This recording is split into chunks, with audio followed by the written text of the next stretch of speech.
Ladies and gentlemen, boys and girls, we are back in the building. The newest installment of the Say Something podcast. Say something, say something, say something. I'm Jermaine Morris here with the one and only Mr. Berry Accius. Yes, sir. Where we get together and talk about all the different things going on out here in the world, out here in this life, stuff that we... There's a lot of things going on right now. A lot of stuff in this life, stuff that we think that needs to be addressed and brought up, stuff that we think that we should say something about, and stuff that you should say something about. Say something.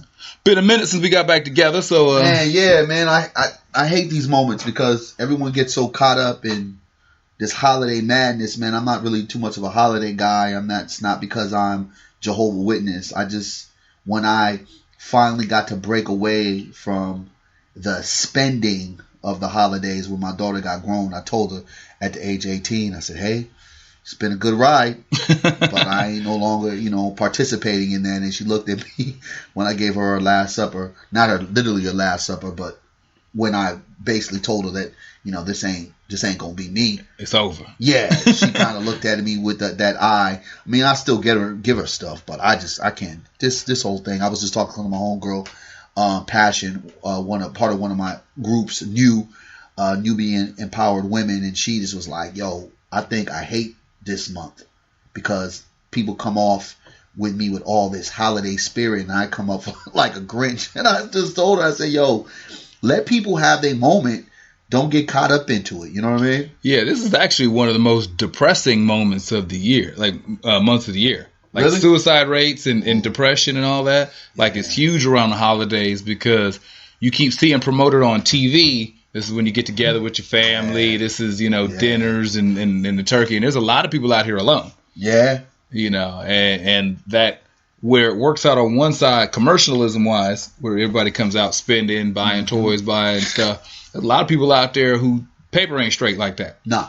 Well, and that's the funny thing about it too, is because I remember many times of this year me struggling, like to be able to put gifts under the tree for my daughter, and I always somehow, some way made a way, and I just looked at it from a standpoint, and it's like I said, it wasn't because of some philosophy or some belief or something I read. I just said to myself, like, yo, I'm not into this. I give to my daughter, and then on top of that, why am I giving to people on a particular month and day, like cards and all that? I said, I'm not done. I'm done with all of that corniness. To me, I'm not into it. I don't wear the sweaters. I don't do the no ugly Santa Christmas Claus. sweater. Man, I'm not into any of that. I just live it like it's a regular day. But I'm like that with every holiday.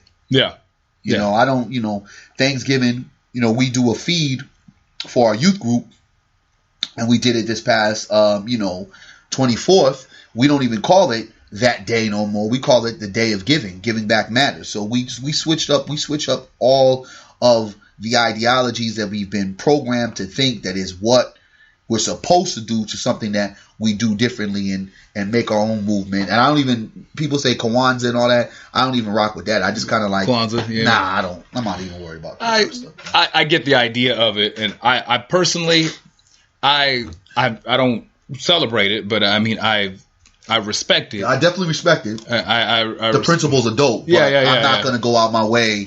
Yeah, I get it. Lighting up candles. I love lighting candles already and incense, but I'm not going to go out my way just like, yo, Kwanzaa out and doing all that. I just don't deal with holidays, period. Because it is kind of cool that we talk about a little bit about belief systems, about the stuff that we're taught as kids, the stuff that we're promoted to believe. And then a lot of times, especially, in life, we see it conflicting in the streets. There's a whole lot of people tell you peace and love to everybody. Look out for your fellow man from roughly November 1st to about January 2nd. And that same dude who you gave your last 10 to in December. Yeah. You call him a bum and a junkie and step over him in March. No doubt. And I think a lot of times that in life we like to promote one type of life, but the other one is not what's reflected in the streets. Cruelty matters after January 1st, right? Oh, it gets real again. I guess. It gets real again. And the coldest thing, and this is what used to crack me up, is, and this is what I've done, I can't sit there and say I haven't done it, like the holidays be the days when you call up that special someone, right? That old school girlfriend, that person that you haven't called in like since last holiday, or you guys kind of haven't been in touch for like 3-6 months. You get the little, now you can do the text message, hey, just wishing you happy holidays. Like, I can't even do that because I don't do the holidays. So that's that icebreaker. You throwing that poll out there. Like happy Thanksgiving and all that. But I don't do any of that stuff. So, you know, I constantly remind people, remember those people out of your life for a reason. So if they're calling on this day, like you just said, trying to be kind, trying to be nice, trying to be in that different zone, man, you may not want to pick up that phone. Yeah, or answer that text. I think you just leave it what it is. Like, I know I get texts from people on holidays because I'm in their contact list. You know, like some folks they just hit everybody because they don't, regardless of who you are, they're okay with wishing you a happy holiday. You know, is when folks lead a little too much into it, or even folks out there with agendas. But kind of when we talk about what people are believing and what people, something that we talk about, because in case if you're not familiar, it's more so to Barry, put a light on you, is that you do a lot of work with children. Yes, sir. And so one of the biggest inputs and belief systems is what we try to program into children. Yeah. And we always try to tell kids, go to school, get an education, you know, create your own job. Yeah, well, we didn't tell them that, but we need to. Yeah, I do. Yeah, but I do. You know, tell them, you know, walk the straight and narrow. Yeah. Dudes, be responsible. Pull your pants up. Be accountable. Of your responsibilities. Ladies, carry yourself with some dignity, some class. Watch how you are out here in the streets. Don't be out here letting every little boy know what that mouth do. Man, seriously. But now when we see the confliction in the streets, is that all those lessons that we try to tell kids, you know, get an education or you won't be anything. And the top 10 stars that they see on anything are somebody without an education. Yes, sir. You know, tell young ladies you got to carry yourself with respect and morals and ethics. You know, no man's going to want you if you've been out there with everybody, but the most desirable women have been with everybody. Yep. So let's talk about that a little bit. I just think that in the framework of it all, like, I just got done, you know, I like to do my YouTube searches and just kind of check out to see what's out there. When I look at it all, I'm like, yo, I'm dealing, and the people that are in the kind of work that I am in to just try to curve our youth, especially our black youth, the right way. I was watching, I guess it was one of these cats, you know, 21 Savage, you know what I mean? My daughter told me, she's like, Dad, I want to get tickets for him. I was like, huh? Looked the dude up like, this is, yo, like, but that's another thing. But I saw like a video of him, and he was talking about another artist that actually is connected with killing another artist, another popular artist, right? Mm-hmm. And they were talking, but the guy that was doing the interview was talking to this dude, 21 Savage, right? And he was nonchalantly on like stacks of money. Yeah. And I'm thinking in my head like, yo, and his face is all tattooed up and whole bit. So I kind of did more research, and I think he got into a little situation with Tyga because Tyga is dating Kylie Jenner, and I guess he was lusting over her, whatever. And it's just like, to tell a young person nowadays that ignorance will get you nowhere is a damn lie. Because ignorance is going to get you everything that you dreamed of plus some, right? Because initially I'm looking at this ignorance and I'm saying like, this dude is getting paid, right? And it's wintertime and it's cold outside. So when I'm seeing this type of stuff, I'm like, my job has become a lot more harder because ignorance has become a bliss and has become a money factor in such a larger scale than it's ever been when our music was being put out there. You know what I mean? It's really been sold. I would look at that, and I would even go a step further than just ignorance, because the idiot, the fools out there are in abundance. We got no shortage of fools out here in these streets. But also when we start talking about the character side, because you can be not the brightest, not the sharpest tool in the shed, but you still have a code of ethics. You still have principles that you live by. You still have, you know, a sense of morality. Like, you're just not bright. Like Forrest Gump wasn't bright, but he was a good dude. You know what I mean? Like, there's that. It's hard now because the people who are for all intents and purposes, winning are the ones who are doing everything that we've historically told children not to do. It most definitely. And it goes so further. Like, even when you show them the results of ignorance, like here is the consequences of ignorance. Yeah. Like that whole stupid mannequin challenge. I like these challenges. In 2017, hopefully we see not one challenge, but I know because people are just addicted to being followers. There'll be more challenges. There's challenges on deck right now. Exactly. I've already seen a couple of them. I'm sure. But the mannequin challenge, right? It had an interesting twist with some young boys in some area. I forget where it was. They did a mannequin challenge where they were all posing with their guns. Yeah, it's like a drive-by mannequin challenge. You know what I'm saying? Right? Some black youth, right? Yeah. And they just got indicted, or they just got their whole spot raided. Yeah. Right? So when you try to show them, yo, this is ignorance, don't put it online, because online you become your own snitch, but kids still do it. Like the FBI, for all of y'all who don't know, run Facebook. Understand they have a department whose job is to go That's over. That's all they do. And go through that stuff. Yeah. So when you look at that and you still try to display it, there's more. I guess there's more examples of them getting it, because you only need 2 or 3 examples of seeing somebody get it to where a person is going to be like, I don't care about the consequences, I'm going to go for it. And I think that's where we're at in that stage, that young people who have no way of making it to where some of these people have made it, they will still go out their way to justify their actions and their behaviors. Okay, so what do we do now? Because the bombardment of fools and hoes and all that stuff out there, telling kids on a daily basis, this is how you get it. Like we'll sit there and say, Amber Rose slut walk stuff, Kardashian vagina ain't nothing but the devil. But these are the most highly in rotation broads. Like you can't tell a 13-year-old girl today that you need to cover your body, that you need to be modest, that you need to be respectful of yourself and who you are, and that's how you get a quality dude, or no man's going to love you if you've been with everybody. And then they look and see these girls in rotation, from actors to rappers to ball players to professional dudes. Like the body ain't even cold yet. When they're down with one, they're off to another. You're like, okay, well, how am you saying I can't get nobody? These hoes is getting millionaires in abundance. No doubt. From acting and looking like this. Yeah. So I can be my 13-year-old Instagram modeling self. Yes, sir. And your 14-year-old daughter with the booty on the sink. Made. Yeah. And get made. And the thing about it, when people try to ask, like, well, why are we, making it such a big deal? Because it's not only black youth that are being transitioned and being corrupted.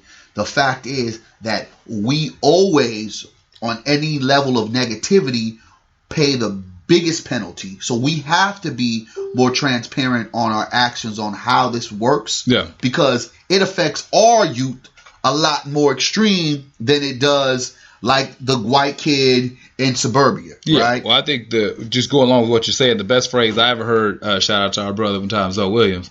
Zoe, what up, Juan? He always, a phrase that he would always use is when America has a cold, Black America has AIDS. You know what I'm saying? Like, so if you take any other group and they're like, yeah, but our kids are, they're dropping out or they're having this and that.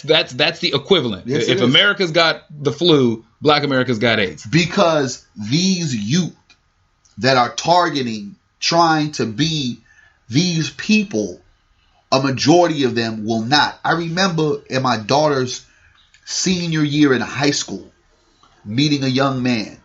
I mean, and this is supposed to be a school at the particular time that was supposed to be prestigious, right?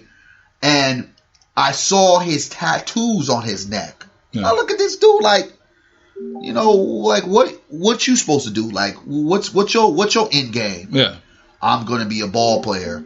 I'm going to be a football player. And I looked at this young dude like, I know you're not a football player because, you know what I'm saying, you sit on the sideline. So saying you're a football player. Yeah, you just technically on the team. Yeah. And then basketball, I know the coach and I know how he moves. You're not in the game. Yeah. So in reality, you're setting yourself up already at an early age, 17 years old, putting up all these tattoos, branding yourself without an actual idea of which route you're going to go. Yeah. Guess what? 2 years out of high school, this dude is now facing criminal charges for, robbing some dude's weed house. Yeah. Well, you know what I'm saying? But that's the kind of situation where these kids really think that this lifestyle and these images that have been perpetuated and been programmed, like social engineering is a motherfucker, yo. Like, this is the type of shit that they just do on purpose because they know little motherfuckers are going to bite that goddamn cheese that they put out there and go take it to the next level. Yeah, because and keeping it in perspective, so if you take, all struggles aren't the same, and so, if you're little Timmy who goes through the wild phase, he dyes his hair pink, gets a couple of piercings, maybe got some eyeliner on, some black nail polish, he's trying to find himself. Even if he puts himself in a degree of struggle, there is more of a safety net around him.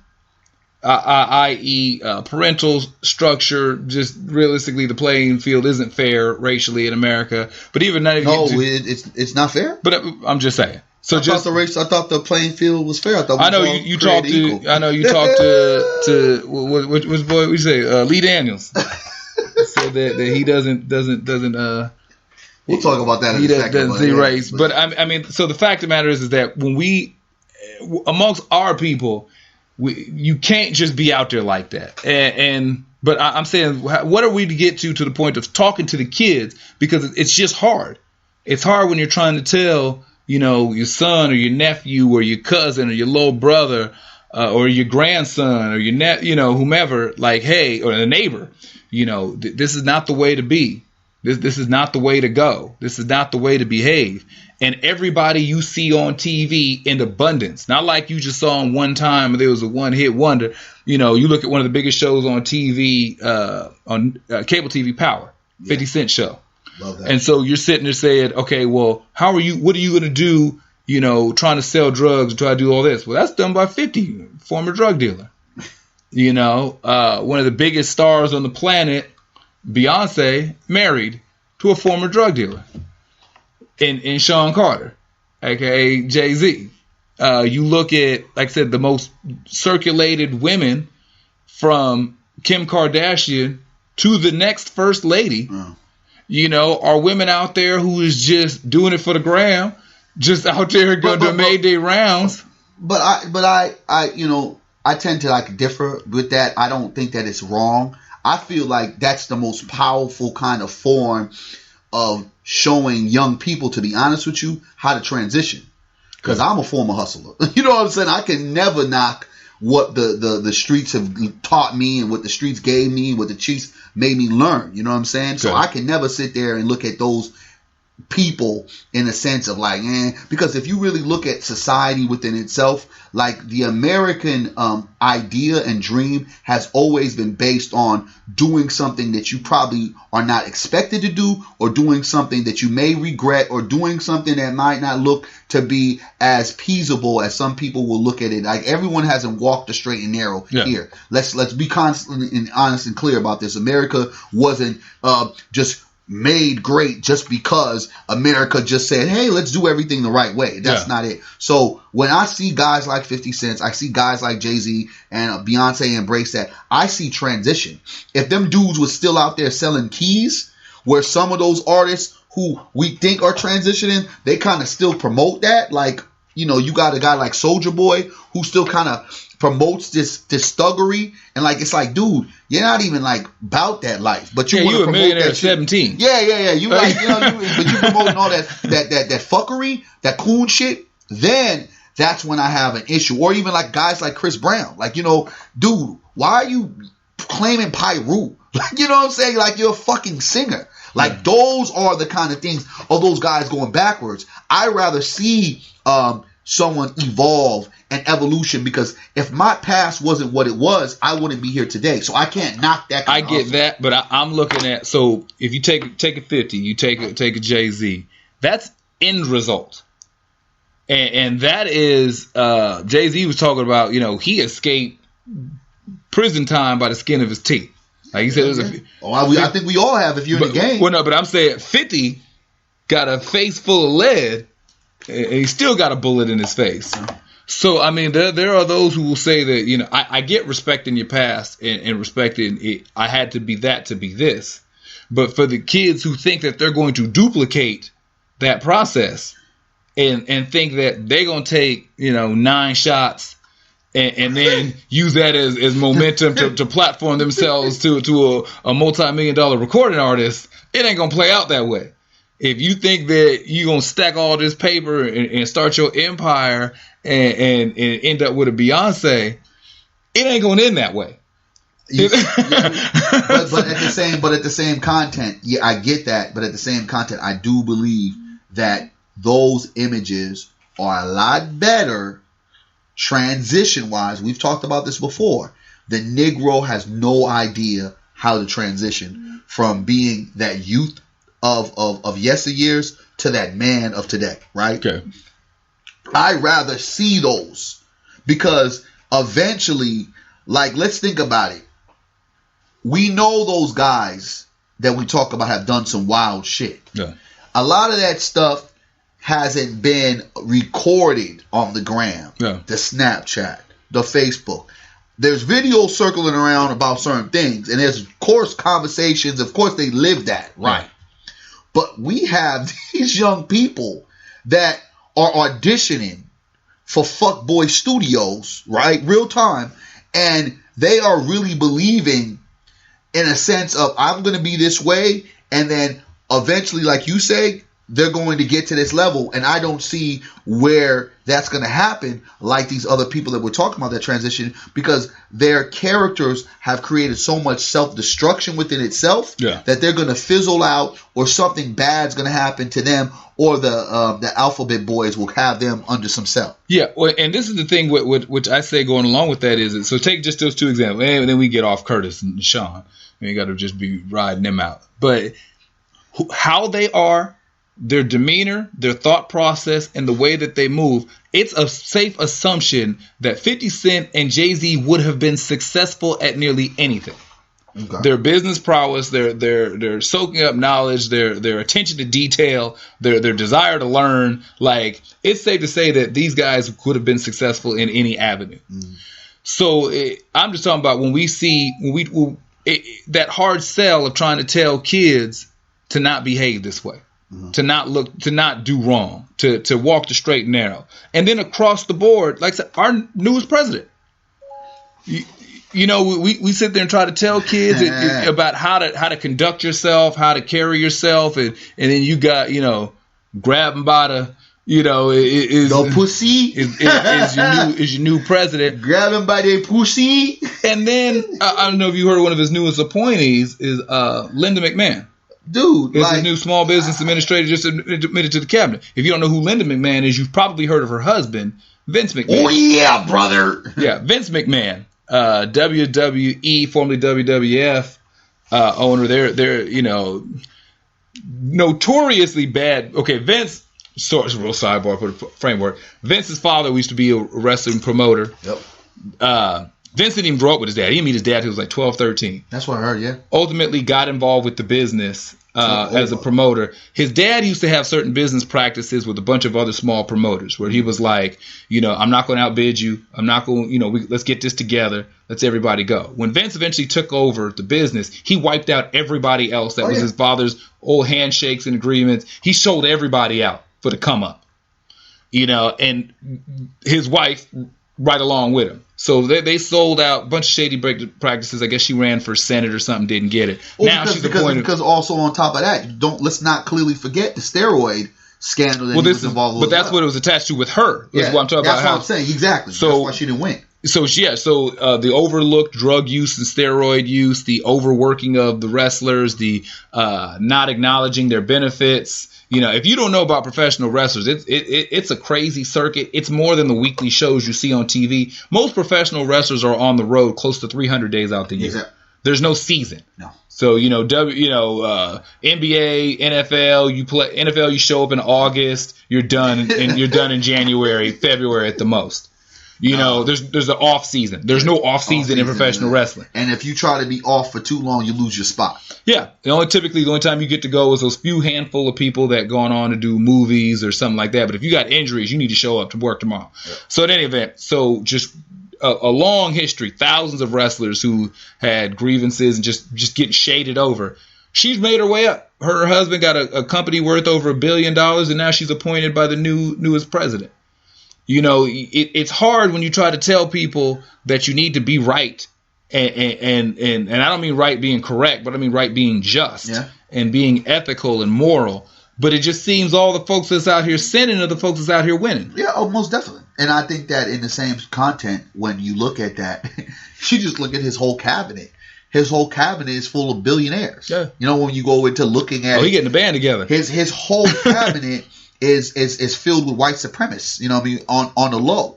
His whole cabinet is filled with everything that he considers made America great, but everything that now some of these other white conservatives are looking like, well, that doesn't represent me.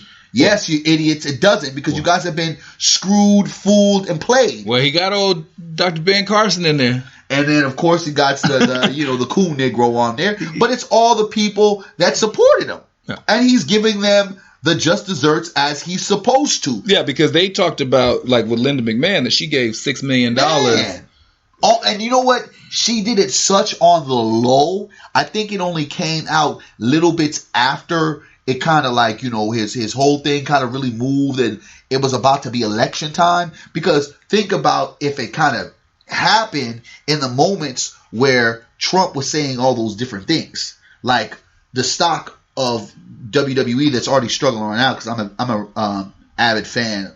It's a childhood thing, so I still watch that crap. But it didn't affect it as it could have. It just kind of just was under the radar. But now you're seeing like, wow, the shenanigans, right? Yeah. The shenanigans of how you move in a real chess game to court who you want to be in your court to protect you, and how the rich get richer. And in the same content, when we look about it, what people are doing just to get in the in crowd. And I think when we're talking about our youth, when we're looking at them, when they see those likes, those views, that's them being in the in crowd. You telling me that I got to do something ignorant and I'll have people pay attention to me? Well, I'll do that. See, I'm a YouTuber and I got my trolls and my haters. Shout out to all my trolls and haters. They'll probably be listening to the podcast. It's just to dissect what we've said. That I don't go hard as I should to go get views or try to channel in buying views. I'm just like, it's organically going to happen, right? You know what I'm saying? I'm not going to be one of those people that are just so out of control with views and likes. My content's my content. And on top of that, I know that there's certain principles that the Alphabet Boys do to kind of mess with certain people's pages. Because I know they're on my page for some of the things that I've done in outspoken ways. I've spoken against our government. So when you have young people, especially when they're going through certain ideas or perceptions of who they're supposed to be in society, how am I supposed to be shaped? I'm not getting that love in the household. I'm not being that person I should be. I can just be here on this computer screen and create this whole different personality and people accept me. Sign me up. Okay, now and sticking with that, now let's jump forward about a decade, because I get it if you're talking about 13, 14, 15-year-olds. This is still the case with 25, 35, and then once you start talking about Facebook and stuff, 45, 50 years, like where we've moved as a society, as a people, as a collective. It's all about the likes. It's likes and views over everything. Man. They used to say money over everything. It's likes over everything. Grown women. Well, it's instant celebrity. Yeah, because the fact of the matter is that you don't need to be celebrity now is not based upon talent. No. It's not based upon real substance. No. Celebrity is being popular. Like, you could be the most popular kid in school, but that doesn't mean you have the best grades. It doesn't mean you're the best athlete. It doesn't mean that you're the best dressed or the most likable. You just happen to be, whether it's a combination of things or whatever, you can just be the most popular person. Being a celebrity now is just that. You're just spoken about. You're just in conversation. It's not rooted in, because like if you take the top people if you go through blogs and who posts and whatever, and you had to really break down what their talent is or why they're famous. They're fucking not talented. Yeah. So one of the most consistently searched names is Kim Kardashian, whose claim to fame is what penis entered her. That's it. You know, she was in a movie or something, but she's not. They don't state actress Kim Kardashian. You know, you see people who are, you know, these rappers get on TV, and it's not even just rappers. It's just like I maybe just with something that I'm wrestling with or just proposing to you. What do we do about this? Because we try to be solution orientated. Well, I mean, all I can sit there and say is say something about it and do something about it by putting positive images and, like I say, standing like men, transitioning like we're supposed to, kind of continuing to not go into that place to where we become, filled and addicted to the likes, to the shares, to the views. Just kind of be grounded. But at the same time, it's like when you have a whole society going one way, it's very hard. Yeah. It's very hard because everybody's got to try to keep the lights on. Uh-huh. And if you can't keep the lights on doing the thing that you're doing, I mean, you think about it. We have seen people like a respected Stephen A. Smith sell out, right? In a sense of, and I'll just say that when it was time for him to be bold as he wanted to be, when the white girl who kind of disrespected him off, like where she should have been fired by making some of the questionable conversation about the whole race rights thing, and he kind of said what he said, and he didn't stand by that. He got suspended, and he kind of tucked his tail. But then every kind of time it's time to jump on a black face or a black head, he's the first one. He's diligent. He's not running back from his words. It's like, I'm standing tall. And I'm saying he said some good stuff for black, but he said a lot of negative against like Colin Kaepernick, other individuals we could go on for days with. But when you watch that, like I sometimes I look, I was like, God damn, is it the Negro has to either entertain to the point of keep your mouth shut or sell out to the point where I'm basically cooning, I'm showing a negative light of my community, of my people. Because when white folks see the little Negro sitting on the couch with stacks of money, he thinks all the little Negroes is like that. Okay, that's a very important point. We've addressed it before. Like, so when it comes to narrative and imagery and all that. So, like we said before, the average white American does not have an intimate relationship with a black person. Hell no. The average, they just don't. And so when that's what you see, when you turn on the internet or you turn on the TV or you listen to music, that's them right there. That's how they act. They act a fool. You know, they all toting guns. They all got the money up to their ear like they're on the phone and this, that, whatever. You know, all these types of behaviors, all the selling out for the check, all that, I'm going to sell out my people, my community, whatever, so the people in my four walls can eat. Like, it's like, can you knock the hustle? That's what I'm saying. Like, so, you know, we're saying something to it. If you take somebody and you say, look, America's the land of opportunity. Yeah. That in America, in this capitalist society, that anyone can be a millionaire. And that's true. And here's the opportunity. That's true. That there is no group that is excluded from making money. Yeah. So if you're saying, look, here's your come up. You're not going to take it? It's a hard sell. I mean, and it's in the same sense, think about it. YouTube has given a platform for individuals that if you get as many views, as many subscribers. Yeah, they pay you. They pay you. They pay you. You got cats making like $5,000. Yeah, there's people, and that's something too for some people to be aware of. They're like, the whole being an Instagram star. There's money in it. And that's why people are going for it. When certain songs that have gone viral, and then artists like Nicki Minaj, I remember Nicki Minaj took a song that kind of went viral. I forget what song it was, and she was like kind of saying the chant. It turned that person into an instant celebrity. When you think, going back to Soulja Boy, how Soulja Boy was like one of the first artists that actually created a following and a movement because of social media. MySpace, yeah? Yeah, the whole MySpace craze, right? Shouts out to MySpace, no longer around with us. But, you know, hey. It still exists. It's like a town that nobody visits. It's like a town nobody visits. Justin Bieber was found on YouTube. Yeah. You know what I'm saying? You got all these different things. So here is Mr. Morris and Mr. Accius coming to tell you, young people, you shouldn't do it this way. Fuck out of here. You got, what's his name? DC Youngfly, comedian. He was internet famous. He was just in that new movie with Danny Glover and Monique and all that. I mean, because that's the thing about celebrity. If you're a huge Twitter following, huge Instagram following, huge YouTube presence, you have value.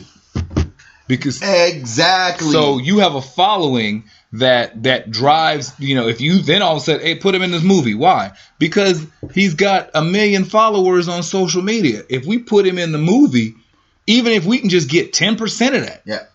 Like, I mean, so in reality, what we feel is fiction meeting true actual perception in the reality that we live in, because we're trying to stick to some morals and some ethic codes of some old school thinkers.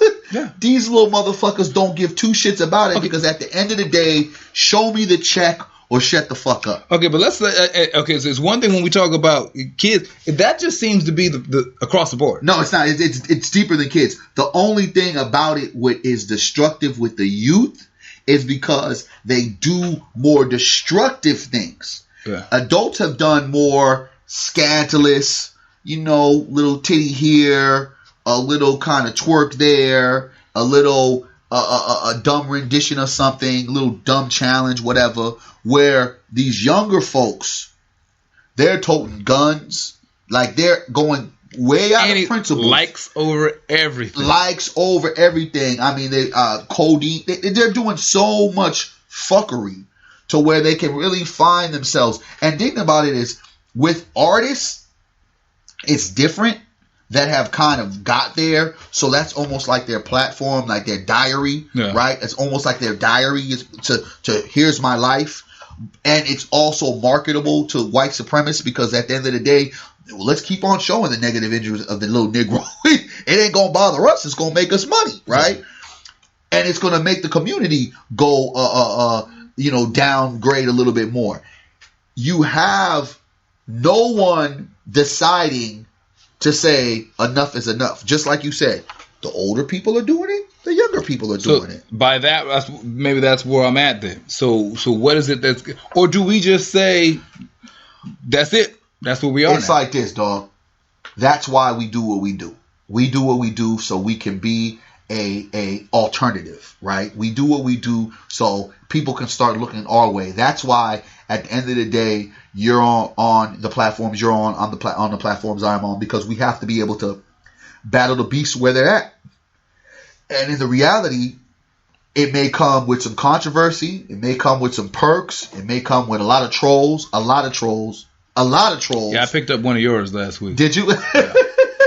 And a lot of haters. But at the same time, if we sit on the sidelines watching the fuckery, watching the coonery, you know what I'm saying, and watching these silly Negroes and their antics, we become a part of the problem, saying something on the sidelines, not saying something around the beast. So when we're in these platforms and when we have these moments where we can talk truth to power and say, yo, why y'all doing that? And we can maybe get a real explanation, and then we can kind of give them our different viewpoints. At least we're there to have the conversation. That's why we're in the positions where we're pushing our, I guess, positive ground, a positive energy to let young people know and older people know there's different ways to move, navigate, and there's a way you transition. Okay, I appreciate all that. I do. I think that it's going to be hard. I think it is hard. So, I mean, it's almost impossible, dog. Listen, bro, before our podcast, dog, I just sat there and just jumped on YouTube and just for an hour just looked at some of the content. Okay. And bro, yikes, man. As a young person, I don't even know what I would do. Because think about it. Think about the little pods of influence that we had. We just had two different things. Radio and cable. Yeah. Right? And half of people only didn't have cable. Half the people for sure didn't have cable. Yeah. And the radio was only playing so much. Yeah. Right? So we were sneaking tapes in. Like, there was a point to our parent could shut down everything. Give me your CDs. Give me your cassette. Give me your radio. Right?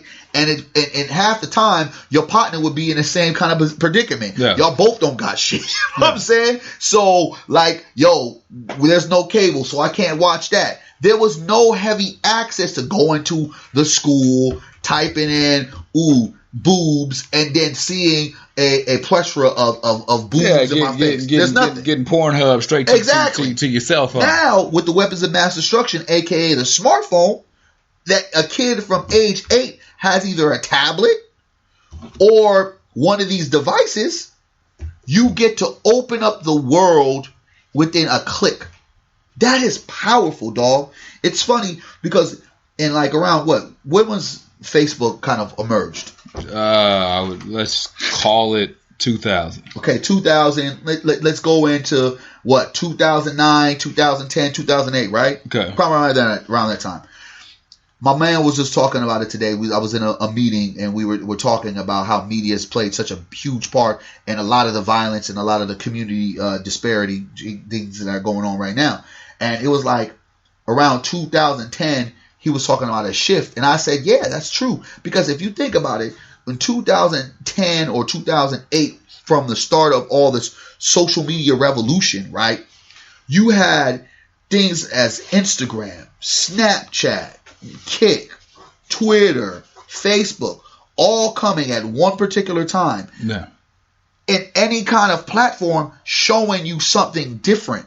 Showing you like, well, this is how you should act. Showing you like, well, this is how you can get attention. And then to be able to like go scroll and be like, damn, that mother effer got 40,000 views. Well, shit, all I got to do is this stupid shit. I can get that too. Yeah. And then to come up to find, wait a minute.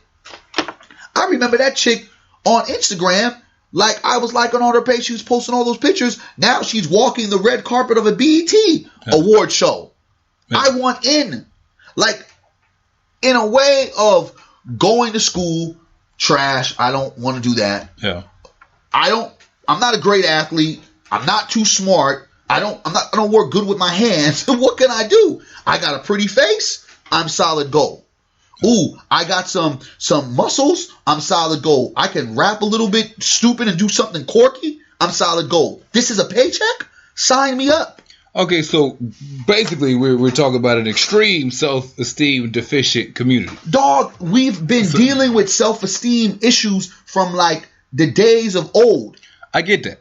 And now you have a situation to where now instantly you can put a Band-Aid on it. Bruh.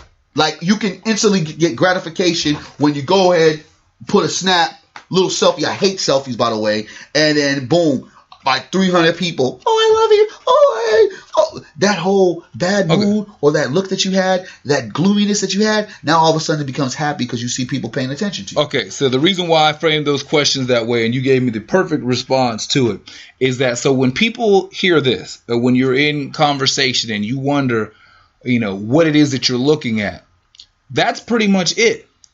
When they wonder about what's going on with kids, how come the women are acting like this, why are dudes acting like that, it is more or less, if not for no other intents and purposes, it's a Band-Aid on a artery cut, just gushing, bleeding out injury. Man.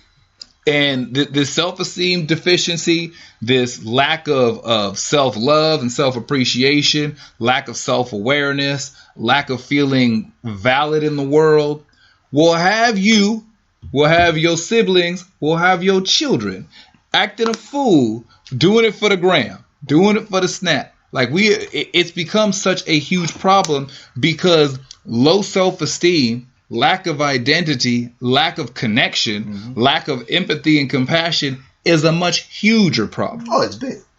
It's big. But I think a lot of people look at the symptoms and not the disease.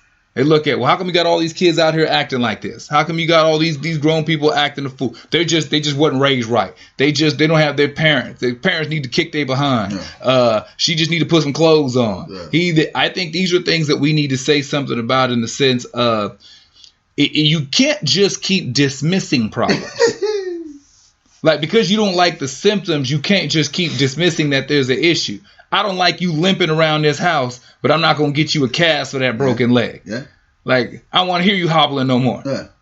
Well, are we going to fix the leg? Nah, but I don't want to see you hobbling no more. Like, well, that's but in reality, hasn't that been like almost kind of that example been the statement of the black community?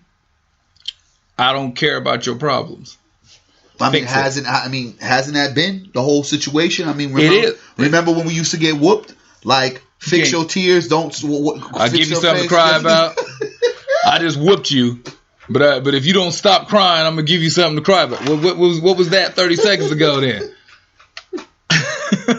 and now, when you're feeling so low, all you have to do is log on, and you can feel the highest you ever felt. Okay, so keeping with that. So if we're not about trying to change the behavior, we're not trying to change, folks out there doing it for the likes, doing it for the, fine. That group is out there. What can substitute it? Like, where are we at to where we can get folks back caring? Because caring, there ain't a whole lot. Just not to cut you off. In this society now, not caring is the thing. You hear about, I got no fucks given. I don't care about this. I don't care about that. Like, having feelings, something makes you a human being. As soon as their partner gets murdered, that's when they have feelings. For that day. R.I.P. to TTT. Yeah, the shout out to Tink Tink. And then all of a sudden, the very next day. It's your world, TT. Cold world, cold blooded, ain't no love. TT world, forever TT. I think that. I'm just saying. I watch this shit, dog. I'm trying to just say something effective. Where do we go from here? I don't, dog. Let me tell you something, bro. On real time, real talk. I honestly like watching an hour of fuckery and just studying it, trying to get an idea of it. Like, we are in some big trouble, and I almost thought about like not even doing the podcast. Like, you hit me, it's like, this is gonna kind of be where we're gonna go with our ideas today. You know what I'm saying? Of saying something on our podcast. I don't know if I want to do this, because what does it matter what we say? But then my swag had to get all the way up and be like, you know what? If I could reach at least one, I'm doing my job, right? Okay. Because it is going to be like, let me tell you, I've watched The Second Coming of Young Thug, this cat named King, that has lipstick, lips on his cheek, tattoos all over his face, like pink dreads or braids. It was just like, but towing some of the heaviest artillery that seems like he went into a military base and broke in. Yeah. And I just have to sit there and say, this is what our young people are being infested with. Yeah.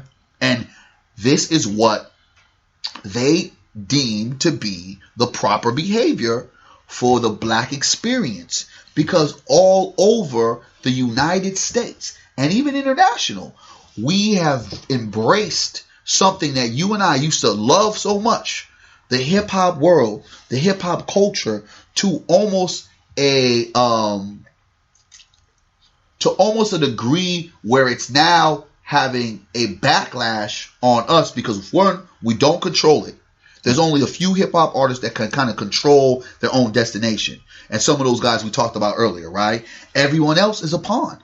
So everyone else has to follow what the majority is doing. Yeah. So if the majority is making coon, fuckboy music, Fuckery International records, that's what everyone's going to do. If the majority is tattooed up on their face, that's what they're going to do. If the majority is gun-toting all day, every day, my goon squad, that's the majority we're going to do. You can't come out and really make money on a quick, fast level being a rap artist that's going to be clean cut or just going to just kind of just speak from the heart on some real experiences outside of the coon experiences that a lot of these Negroes have. Yeah, I agree with you, because when it comes to how music is really, just for for the folks that may not know how it works, you're talking about, well, how come groups don't make other kinds of music? They do, but it's the people who control what comes out.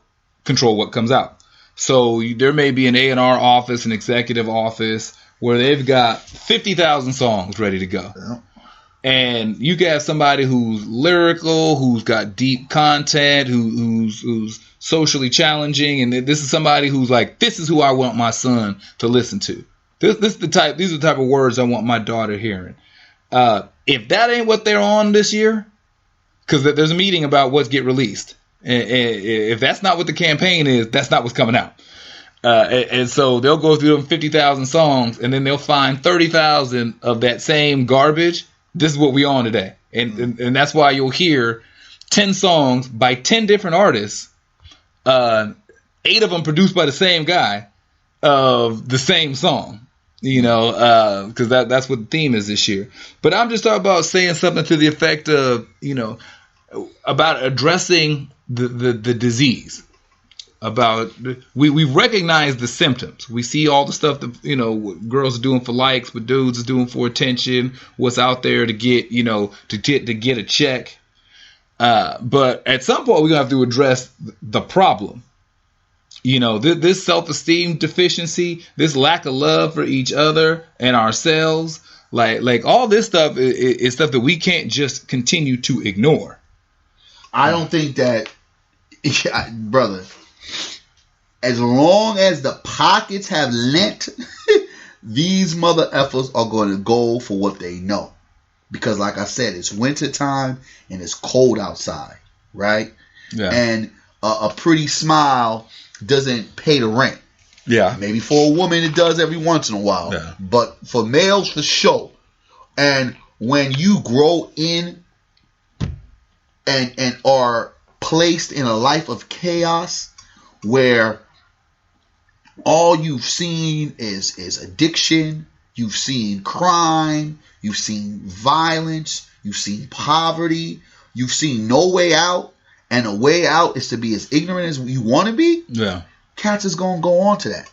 And they're going to try to get every single ignorant person in their neighborhood to get on so they can all get a bit of this American pie. And you hope they transition like some of the other artists that we do and grow up with the money, with the mistakes that they'll make, and start cleansing and cleaning up the craziness. Because my whole thing, for all the stuff that I've done, it's almost kind of like my due diligence to be this marauder, this maverick of change, of the solution-based guy for all of the fuckery that I've done. Okay. So it's almost kind of like, this is my call of duty. I have to be out here speaking truth to power. I have to be out here sacrificing, maybe not getting as much money as I could possibly get.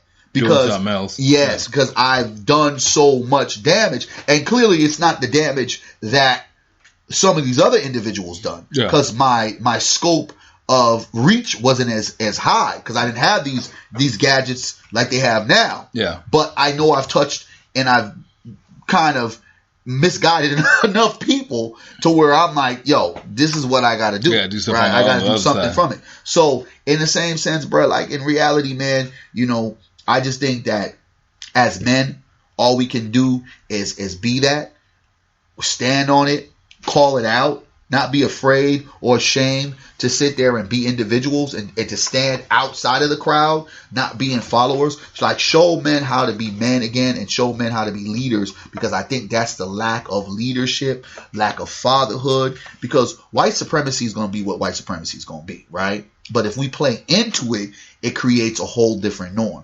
And then racism is going to be what racism is going to be. But if we constantly fall into these categories and these stereotypes and let them win, that's why my whole idea is create our own. Because once we allow them to control the airwaves that we were promoting, what we were pushing, like we let them condition us. We let the social engineering go down, because you don't let your enemy control what you think, what you say, and how you move and operate. You just don't do it. And that's what we allow it to do. That's why hip hop, though there are artists that are still speaking relatively some of that strong rail, there was once upon a time from hip hop and R&B that the music resonated, and it spoke so much high volume of honesty, of transparency, of pride, of glory, of change, to where now you only hear one side of the story. Yeah, because back then, if you always hear about the golden era of hip hop was in the 90s, that you had your equivalents to Soulja Boys, the 21 Savage, and I'm not even picking on those kids. I don't listen to it because if anything, you did. No. You was just making me listen to Lil Yachty just a few minutes ago. I couldn't name one Lil Yachty song. I just saw an interview he did. But I don't look at that as negative. I just look at that's not for me. You know, I'm almost 40, so he's not rapping for me anyway. So he's not talking to me. But even back then, they had those versions. I mean, we had our Vanilla Ice, our Young MCs. We had, Bust a Move, all that. I mean, Skee-Lo. I mean, we had all the one-hit wonders, and the dudes wasn't really talking about nothing. But we had balance, and there was. So when you were flooded with some cheesiness, you was flooded with the dude. Their Thug Life was born in the 90s, the same era that was promoting all that other stuff. But when you finished, we had the NWAs, dog. But when you finished listening, you also saw other possibilities, and so I think that we have to get. It's going to be an uphill battle. I know this podcast today, we just we're addressing a lot of the symptoms, but in reality, when you're out there in life. And when you're seeing these types of things and you're seeing these types of behaviors and you're seeing folks moving and acting this way, it's got to get past the symptoms. Like when you want to address something, it's got to get past what you see on the gram, what you see on the Snap, what you see on Twitter. And we have to start addressing the problems. And specifically amongst our community, this is one of those cases of fix the problem yourself before I fix it for you. And they've done that. Well, if they've done that, that's why they open up private prisons, right? Mm-hmm. They got the mortuaries ready to go, right? Mm-hmm. They're waiting for these Negroes. I mean, this is the greatest and the most unfortunate thing that has ever happened to young people was the effect of social media. It's awesome because I believe there's a lot of creativity. There's a lot of talent. Yeah. Let's not knock some of these young people, because some of the talent it takes to actually create a format and a platform on these stages. There's a lot of talent. I don't knock the it's still a wild kind of thing. You'd be like, damn, okay, y'all really did that. But now the fact that you do something like we just looked at it. One of the videos that I say, man, come look at this video that I saw earlier. We saw the young boy get knocked out, right? For basically stepping on somebody's Jordans, but not, cleaning them down. That forever is in his,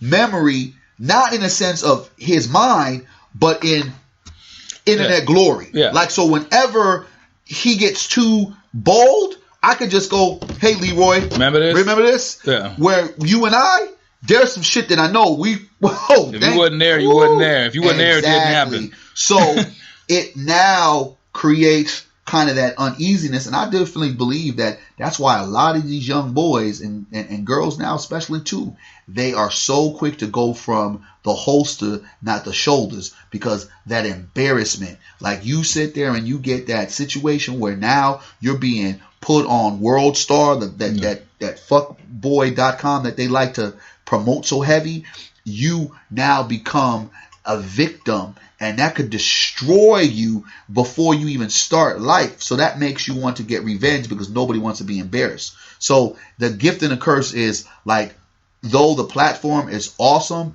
it's a detriment to so much behavior, and it's character assassination, as well as the FBI, man, is all on it. So whatever you do when it's real time, when they want to come get you, they're going to come get you, and it mirrors every place we go. And just piggyback it on that, just for any young people that come across, all your social media stuff is linked to law enforcement. So that's why if you have a Snapchat, they'll tell you everything that you record on your Snapchat is no longer your content. Snapchat, we got the little dog filters and little tongue sticking out, all that stuff. It's a facial recognition software. So as soon as you put your face in there, it goes into the database for your selfies, which is the same thing when you put your stuff up on Instagram and all that. I've said before, with the GPS to your phone, with tagging in and all that stuff, your phone will recognize where it's been. That's why if you're on Facebook, it'll say, do you want to check in at this spot? Yeah. All that stuff is linked in. They'll link it. There are so many arrests. Facebook, aka First 48, it makes police jobs easier because you'll take a picture of what this is just for the young people and the old people doing this something stupid. This is just something for you to know. Every time you take a picture of doing something stupid, if you're doing it for real, like if you got real guns and you got real drugs, that means somewhere in that room are real criminals. So what happens is that they do the facial recognition software to everyone who's in your picture. Anybody who's on probation, anybody who's on parole, who's then put in that video, and then they can ding because of who's in it after the recognition. They can do the GPS of the cell phones. If you can put two felons in the room together, two people on parole, you can't be you can't be with somebody else who's on parole when you get paroled out. Yeah, most definitely. So that right there is probable cause to search everybody who's there, wherever you're at, and the location you gave up. Wow. So just a little sidebar to y'all out there. That's why one's Slim Jesus, white dude out of the Midwest. He said he had all his first thing the new thing they put up there. He said all these are props at the start of his video. Yeah. He said all the guns in this video are props. Nothing on this is real. Then goes into his video. Y'all might want to start learning from that little boy. Yeah, most definitely. But these are just things that we feel that it's necessary to talk about. That we have to be mindful about what we see and start looking at the motives and stuff that's behind just the pictures. Yeah. We got to look more at just, so-and-so is doing this for likes or so-and-so is doing this for comments. But we got to say, what is it that these people are missing that they feel that they're getting filled up with likes, with hearts, with checks, and with smiley faces? Because these are very real concerns, and these are very real symptoms. And though you may think that it's narcissistic because somebody got to take 50 selfies a day, or you may understand why he got to put on a dress to try to get people to laugh, or why someone doesn't see anything wrong with selling out their family, their community, or themselves in pursuit of a paycheck. These are all things that we need to really address, that we really need to look at, and that we really need to say something about. Say something. I'm Jermaine Morris, always bringing you real life without the sweeteners, here with the one and only Mr. Berry Accius. Yes. Mr. Unapologetic, as always. Where can folks find you social media-wise, since we're talking about it? Right? I'm going to try to get on my Twitter, people. Berry Accius. That's BerryAccius. I'm going to try to get back on that Twitter thing. Sometimes I just be burnt out off all of it. I get Facebook, Berry Accius, at Team Void, Instagram. And also www.blackblueprints.com. That's Black Blueprints with a Z. We got gear for the people. Don't be afraid to wear the truth. Come holler at me. I'm Jermaine Morris. Everything social media wise is Jermaine Morris on Facebook, and it's Twitter, Snapchat, Periscope, all that stuff is at JMorrisCEO. So I'm Jermaine here with Barry. This is one of our latest installments of the Say Something podcast. And until next time, next show, we'll holler at you later. Indeed.